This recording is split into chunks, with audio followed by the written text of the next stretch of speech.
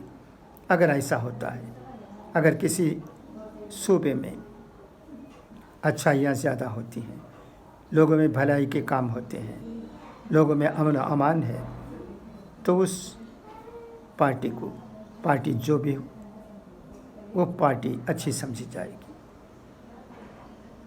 اس پر لوگ سوچ رہے ہیں. وقت بدل رہا ہے، لوگوں کی سوچ بھی بدل رہی ہے.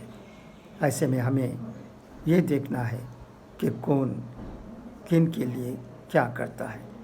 اگر کوئی پارٹی تمام لوگوں کو ساتھ لے جانے کا جذبہ رکھتی ہے اور لوگوں کے بھلائی کے کام بھی کرتی ہے اور نفرت کی سیاست نہیں کرتی ہے، تو پارٹی اچھی ہوگی. کیا کانگریس یہ کام کرے گی؟ کیا بی جے پی یہ کام کرے گی؟ کیا ہمارے دیش میں رہنے والے مختلف پارٹیاں اس طرف سوچیں گی؟ انشاءاللہ العزیز مستقبل میں سوچیں گے ضرور، اور مستقبل میں ایک اچھا قدم بھی تمام پارٹیوں سے اٹھایا جائے گا، کیونکہ ان کو معلوم ہونا چاہیے کہ نہ سیکولرزم کے نام سے لوگوں کو دھوکہ دیا جا سکتا ہے، نہ ہندوتوا کے نام سے. یہ دونوں الفاظ اب اپنی اہمیت کھو چکے ہیں. اللہ کرے کہ ہم ٹھیک باتوں کو ٹھیک سمجھیں اور ہندوستان کو ٹھیک راہ پر لے جانے کی کوشش کریں. یہ وقت کی ضرورت ہے. خدا حافظ. فی امان.